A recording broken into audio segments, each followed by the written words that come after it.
Welcome to Invest. We talk about investing, finance, and professional development.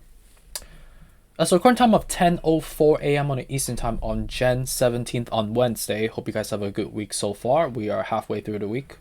Respect to Ethereum currently at $2,554, down about 0.55% so far. On the overall market, including the equity side, we are trending relatively on the negative spectrum as the post-mortem effects from obviously Q1 on the Santa Claus rally, the window dressing effects, and obviously with the recent verbiage from the Feds on the interest rates flattening going forward, which is also an indicator of a revival of the U.S. economy, will drive some euphemism and also of positivity for the economy going forward. But with respect to the corrections that we're seeing right now, obviously that happened in Q4 already, and we are progressing on to Q1, which is tax season. But we also need to see, how are we going to be performing going forward, right? And also with the extensions of the technical on the equity and the market front that we've been seeing so far, a correction is due to happen. So the conversation that we're having today is like firstly to catch up on everything that we've been seeing so far the last couple of days and weeks, but secondly talk about the future predictions on where we're seeing the economy going forward. So let's dive straight in on the Ethereum. So you can see that in the recent time frame we have reached up all the way to the $2,717, driven by the overall crypto market with the Bitcoin ETF and also SEC passing on their regulatory front, which is obviously a positive signal. But as you get the positivity, people will take things off the table because it's like buy the rumors, sell the news type of affectation, which is clearly what happened. And now on the technical front, we are quite extended, right? You see the well hump that we're seeing across the spectrum. We are at the 63 out of 70 on the daily. Weekly is also quite extended, right? We've been elongated for quite some time with a 71 out of 70. And then on the monthly, you could see that we are at the 60 out of 70, right? So it's monthly doesn't really tell us a clearer picture, but on a high level, daily and weekly are both in the red territory. So seeing a lower level coming back down to more of a earth tone level would be somewhere around 1950 based on the technical that we've been laid out so far and the 1850 mark, right? So that means we do have some level of correction happening. But does that mean that we're going to further correct, right? No, I would say this is more just you have to cool off, right? And as you progress onto Q1, Q2, ideally transitional period of Q2 to Q3, it will be possible and ideal to see a reversal of, and also early signs of a bull market begin.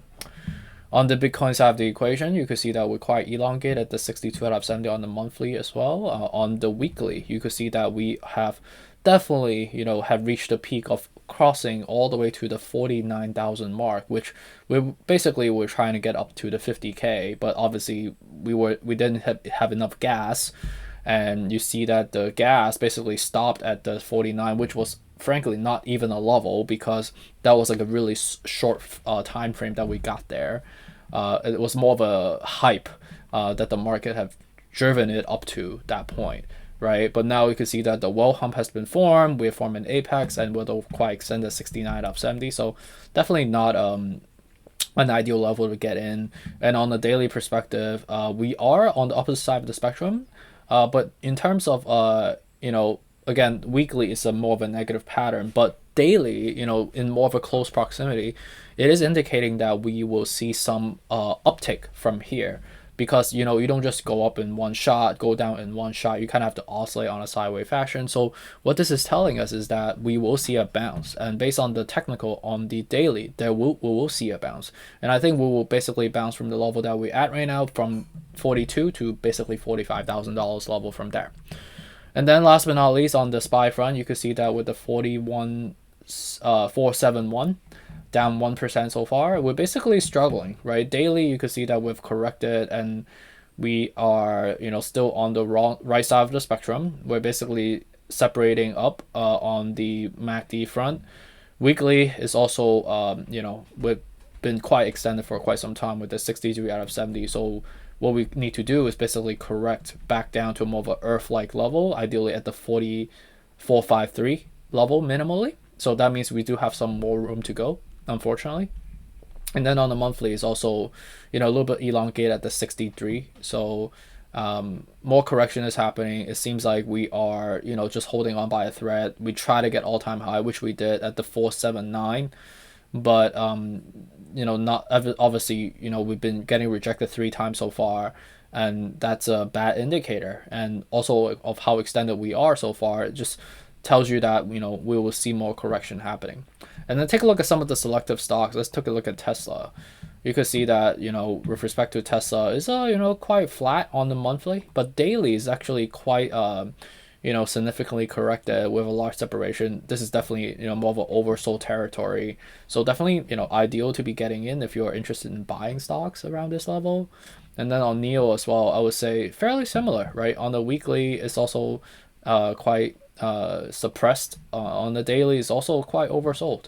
So getting around these levels actually not a terrible idea if you're interested in buying stocks.